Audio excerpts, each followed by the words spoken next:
over the last few weeks, I've spoken about different things that astrology addresses and a little bit about the worldview of astrology. One of the underlying questions we always have with astrology, and which I've touched on and I'm bound to do so again, is a little bit like what's the point, in the sense that if astrology is taking the point of view that this is the karma that you're born with, this is your chart, this is you your whole life long, it's kind of why then would I need to know that? What can I do about it? And as you've heard me say, in many senses, astrology kind of boils down, to simplify it, to a view that says some things are changeable and some things aren't. And part of the astrologer's job is to help you understand the difference so that you can change the things you can change, or at least try and work on them and work to improve that aspect of your life, and accept the things you cannot change, which in the worldview of astrology gives you greater freedom. If you understand the parameters that you're working with, you have a lot of freedom in between. So astrology takes the worldview. If there's a wall over here that you're bashing against, and there's a wall over here that you're bashing against, and that's you bashing, trying to go your own way, there could be a long corridor that goes on for infinity in between them. Stop bashing your head against the walls and concentrate on the space between and the long corridor that takes you forward. So the walls are the limitations of your karma, and the chart's job and the astrologer's job is to help you understand that. So it does advocate, therefore, that we have the power to influence our own outcomes, our own destiny, if you want to call it that. But there's also something more fundamental in that, and that is the power of choice itself. What effects do our choices have, and can we make choices that go against what seems to be a strongly defined karma and still expect a desirable outcome? It's a potentially thorny question, and one that can get even thornier in some circumstances. So I'm going to let my guest take that up. One of the things I've been talking a lot about on the show over the last couple of weeks is firstly the extent to which people are kind of in a fate. And I've taken that traditional worldview that astrology subscribes to, that says, some things can't be changed, some things can only be changed with difficulty, and some things can be changed easily. One of the things that also came up was the issue of choice in general, but especially choosing your parents. Yes. And so there are all those philosophical ideas about choosing our parents, and there's the way oversimplified modern ideas that think, oh, I'll have those parents over there, which of course it isn't really that. But it does seem as if whichever way you understand us, these spiritual beings or physical beings, and some mixture between the two, that we are able to influence the outcome of things in our lives. And as an astrologer, I have, throughout my practice of 30 years, frequently been asked about children. It's one of the classical things. You even get taught in classical astrology about, people will ask, will I have children? It's such a standard question. And it seems, I think, whatever people's religious beliefs or other beliefs are, it seems as if they feel that on the one hand, that's a huge element of fate, that's a little bit out of my hands, and on the other hand, I must do something about it. And there are tools out there in the world. People go for all kinds of treatment to help them with fertility, but I keep on getting the fertility questions. You were a graduate of my school, but after that, you took off with your methods of understanding fertility and took it a lot further than astrology has really been able to take it before. So much so that in many ways you've actually developed innovative techniques.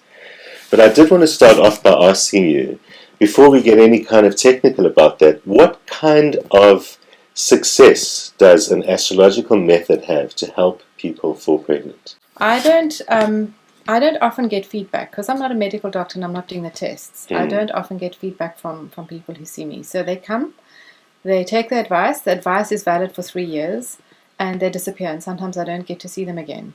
So it's very hard for me to track what my success rate actually is. It's also important to understand that astrology is not the miracle thing that's going to suddenly make you fall pregnant if you have got physical obstacles. So, for instance, no uterus, not going to get pregnant, no matter how much astrology you throw at it. People need to understand that. I think if I can anecdotally report that I'm 75 to 80% accurate in what I say about a person's fertility, in terms of diagnosing what it is that is stopping them from getting pregnant, and perhaps when it is that they might get pregnant. That's about the best that I could reassure people.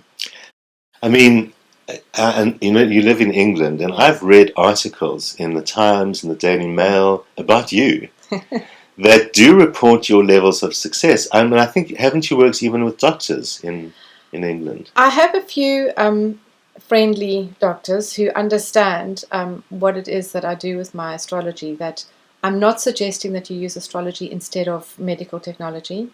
I would like to see a world in where we use both together. I believe in a truly Platonistic style that we are a soul with a body, and that if medicine is just treating the body, it's only doing half the job. I like to consider that astrologers like myself can use our astrology or modalities to work on the soul in combination with medical science in order to heal people, and broadly across the whole health spectrum, not just fertility. So, I mean, in other words, that soul or consciousness or human intention, will, choice, all those things can have an impact on the body despite what the body might be kind of inherently saying. That's a difficult question because I don't know how to quantify that. But I think what we do as human beings is, firstly, we are designed to seek out meaning. Everybody, it just seems to be, one of those things. Human beings need meaning. And one of the ways in which we do that is we create narratives of self-identity or narratives of who we are in the world. And sometimes we get too stuck to them, and sometimes they're really useful in helping us overcome issues and challenges and what have you. And I think that if somebody is going through the process of struggling to fall pregnant, it is useful to explore those narratives and see if within those narratives there is a way of realigning self-identity or finding new narratives for that person that still has meaning and resonance for them. You can't create fictional meaning or fantasy elements for patients, because that's not going to work. It'll work for a short period of time, but then obviously it will disintegrate. But you want to find for them and negotiate with them another story. So, what do you find, or what happens if you find that there seems no option for them to fall pregnant at all? I mean, has that happened? What would you say to someone? Okay, that's one of the. I think there are three core questions that people ask me when they come to me, and that's one of them. Is they usually say, "Please don't tell me I'm never going to get pregnant," or "Please don't tell me there's a dead end." And my answer to that is there is no dead end, because medical science is such that it's a matter of time, money, and emotional resources that people have to throw at their fertility. So I like to reserve that window. I don't like to close that door. I always like to keep a little window open for miracles. I always think that, I'm not the one in charge. I'm not the one running the show. So what I do is I just maximize the chances for people. So I say, yes, you have challenges, but if you are going to be spending a lot of money, here's when to spend it. Most people have 2.5 lucky times a year, according to astrology. And if you're going to do a treatment, let me help you pick those times. So you're focusing especially on when people choose a treatment option. My client base, because of my reputation, is usually quite old. They are usually over the age of 40 and usually trying IVF. If I were to have a 21-year-old in front of me just doing a general reading, I would always remark on her fertility and make suggestions about her. Yeah. We're talking a lot about pregnancy, but what about the guys? Can you look in a guy's chart? Guys also get pregnant. They incubate babies, and it does show in their charts. One of the other questions that I was saying, I've got 3 core questions, is a lot of women come to me and say, will I ever get pregnant? And I always said that's an incorrect question. The question should be, will I get pregnant with this guy? And bring me his chart, because 2 souls are coming together to incubate a third, and there is some connection or disconnect, as it might be. And Sometimes the guy's chart actually speaks louder. And I've used the guy's chart as a timing mechanism for the woman, and they've gotten pregnant using the guy's chart. So it's... I can't imagine it goes down very well there if you tell someone, oh, look, you could get pregnant, but you need to ditch your husband and find some other dude. No, again, people are in a relationship for a reason. Mm. That's also their karma. Their karma is to be with that person. It is a matter of who you are. I mean, it does. It gives new meaning to It Takes Two, because, Yes. I mean, what you're suggesting, and I think is quite important, but here's astrology is an actual structure saying this, that having a child is about a relationship. It's not just about some physical process going on in the body, but it actually is also a function of the relationship between the two people.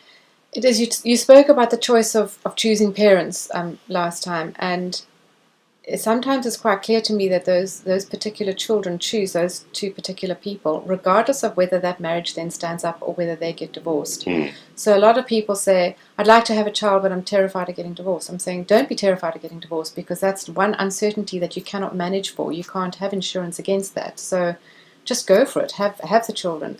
I think, I mean, so much is about time. You know, the traditional way of working with astrology is, is when a planet or some indication in the chart is either in a very strongly positive state or in a very strongly challenged state, which we usually call detriment. And I've always said that the bottom line of detriment, although it causes all sorts of problems in our lives, is time itself. I think one of the challenges we face as souls in a body is that in the physical world there's time. Apparently it doesn't exist anywhere else. But in the physical world there's time, and it seems to be our greatest enemy. We don't have enough of it. We're fighting against it. We're running out of it. It's this constant enemy. And the challenge of the universe is like, well, if I want to throw you a curveball, let me make you deal with some time. It's not going to happen now. Yes. So are you changing that narrative for people? I don't think so. I think I'm changing their false narrative. They might have a wrong story going in their head, and astrology can show them the right story. I think that this old idea of aligning yourself with the celestial spheres as a way of aligning yourself with, and I don't want to even say it God's will, but some kind of higher order. If you're aligning yourself with that, I believe you're optimizing your chances for a truer reflection of your birth narrative to be reflected back to you. So some people, like I said, have got wrong stories going on in their heads, and helping to unpack those and putting them on the right path and aligning themselves with the celestial spheres sometimes unlocks that time issue. So more than just saying, here's a technical thing, here's a technical reason why you're struggling to fall pregnant, here's a date where it's a good technical time to do that.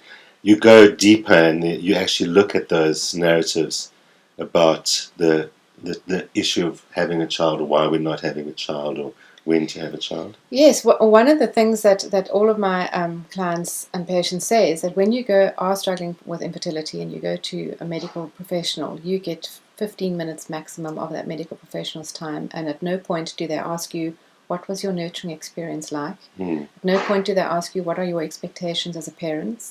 And they don't go to your intimate life. How is your intimate life going to suffer as a result of having children? Yes, we do get to talk about things on much deeper levels. But what I find really interesting about my astrology and what I'm discovering with people is that things manifest on different levels anyway, so signatures in the chart. So, for instance, I'll mention a Moon-Saturn hard aspect. People who have this aspect, I like to broadly describe them as saying they carry the narrative of not enough. So they feel that they didn't have enough nurturing. They feel like they didn't have enough attention. They don't have enough time. In a relationship, they might feel that they actually don't have enough love. Do you know how often people say that to me, saying, I love my husband so much, I cannot imagine that there's space to love a third party. And that this third party might impact on the love that I have for my partner. This is very typical of Moon-Saturn. It's not our normal astrological interpretation of it, but it's just, if you just say the narrative of not enough. But that also stigmatizes. So if we reinforce that narrative, it stigmatizes into our physical body, so that we become emotionally defensive, and then we have defensive eggs, because the moon is also the eggs in a chart. Or we have not enough eggs. So it actually becomes a physical, literal manifestation, and then you can go through all the other. I mean, it's such a good example of what astrology is so brilliant at, in that it has a very clear system for connecting the physical and the non-physical. Yes. Like, it can use the same symbol to describe something that's emotional and something that's physical, Yes. following a set of clear rules, rather than some vague connection that, oh, well, stiffness in your knees is because you don't want to stand up, and it's more than just a metaphor. Yes. Because, I mean, it does strike me, and I reckon, I could be wrong, but I don't think medical science has a good explanation for this. We've all heard the stories of people who can't fall pregnant, Yes. but then they get an animal or they adopt, and then they immediately fall pregnant. And obviously there's some kind of emotional shift that happens that suddenly allows that to happen. There is. There is. I mean, just statistically speaking, I think it's 1 out of 6 couples will struggle with infertility. So if you're an astrologer and you imagine that, I'm the fringe of the fringe, I'm going to go, no, actually it's quite common. So best you have a way of dealing with it with your clients. But it's so it is common. It's also 30% of the time when people are struggling, they are struggling with what's called unexplained infertility, where they are physically completely fine, but there's no reason why they're not falling pregnant. And that's the edge of the wedge where I want to work, where medical science doesn't have the answer. So it's clearly an emotional, psychological issue. So, I mean, I know that you've engaged with some doctors and spoken to doctors about this. How have they responded to your work like this? Well, in the UK, I used to exhibit for many years, for some 6 years, at the Olympia in London. They have a fertility show there. And so I went out there with my little stand, fertilityastrology.com, and right next door to the Hammersmith IVF clinics and whatnot. And I have to say that although a lot of people were skeptical, and I did have a few people actually openly laugh at me, everybody did come to talk to me, and I had a lot of interested people and a lot of clients from that. But I did meet a couple of doctors who were really open-minded, and they tended to be the doctors who had been in the industry for a long time. Now, one is a chap who I'm very happy to mention. His name is Dr. Geddes Grudzinkas. And he had been in the industry for some 25 years. And when I told him what I did and how I did it, he could see that I could make his life easier. So I see some of his patients, and I refer most of my clients and patients to him because he's just that open-minded, and also very non-judgmental. And he has said in writing in several testimonials that the patients that come from me are well-informed, reassured, have no need to be convinced of anything, and are properly appraised in terms of their real outcomes. And so they are a pleasure to treat. That's great. And he sees that as being a very, very, and he says even more so than other talking therapists like psychologists. He says, because of my practical knowledge and experience of IVF and the particular brand of whatever it is I do for my patients and clients, he says it's really working for him. And I have about 5 doctors all over the world who are very happy to take on my people. We got a question from Jill, who's 41. She has been trying artificial insemination. I think she says she's tried 6 times. And she kind of wants to know, is it worth it? Am I not destined to have a child? Is it worth me trying any further? I think she asks about the artificial insemination, or should she just move on at this time in her life? So you've had a look at that chart, you've got it there. What do you think in your approach? I mean, for me, looking from a more traditional point of view, it says, look, traditionally, the children do seem important. It's likely that in the long run you're going to have them. But that's not helpful to someone who's 41. So what could you say? Well, okay, so Jill does have one of the signatures most prominent in my fertility astrology, which is the Moon Saturn hard aspect, which is the narrative of not enough. So exploring maybe why she feels, or what is the not enough? Is it time? Is it money? Is it resources? Is it energy? And also to maybe consider that the moon is the eggs in a chart, and the aspect to Saturn would imply that there could be a hard outer lining or a boundary around those eggs that might make natural fertilization difficult. So artificial insemination is not necessarily the kind of treatment that's going to allow for that. Using IVF with ICSI, where there's a forced penetration, where they literally take the sperm in an injection needle and put it into the egg, is probably more effective for her in that regard. The main planet that has the most to say about her getting pregnant, according to some very old Babylonian traditional rule, is Jupiter, which is in rulership and is in a very, very lovely place in the chart and is trining and having a lovely aspect to the Moon and the Saturn. So I would feel that overall her chances are still great. It's just maybe a question of right treatment. I also would like to draw attention to, she has an Aquarian ascendant, and the type of planetary action that's going on in her first house would lead me to believe that possibly we're looking at some kind of uterus issue, implantation issue. So people with Aquarius rising can be slightly more highly strung in the physical body. And also there is a square from Uranus, and I would say possible that there could be a septum in the uterus, so I would want to have a 3D scan of the uterus to be reassured about that. But I would say, broadly speaking, Jill, you've still got an excellent chance with IVF. That's very interesting. And just to remind people to get anxious, this is of course not medical advice, but it is your experience of people who these are the kind of issues they must approach their physicians with. Yes. And examine that further over there. Astrology used to be part of medicine. So these signatures or these interpretations that I have developed, although I've developed them extraordinarily into the field of fertility, they actually do have a basis in traditional astrology and medicine. So it's not that I'm fishing it out of thin air. I just wanted to make that clear, that these signatures were looked at by doctors like Galens and Aristotle. And although traditional medicine in the West often gets a bad rap because people just think, oh, they just bled people, even though the bleeding itself might not be a viable a medical technique, the underlying philosophy of traditional medicine was so key, and that was about a body that has a unique balance, that is in a state of relationship and harmony with the world. Yes. And that things like pollutants or bad foods, whatever, from the world cause that individual to go out of balance, and the physician can seek to bring that back. They might have believed that bleeding brought it back. We've got better medical techniques, but we still, as modern people, understand that holistic point of view. Holistic was invented by a dude called Smuts, I seem to remember, young Christian Smuts.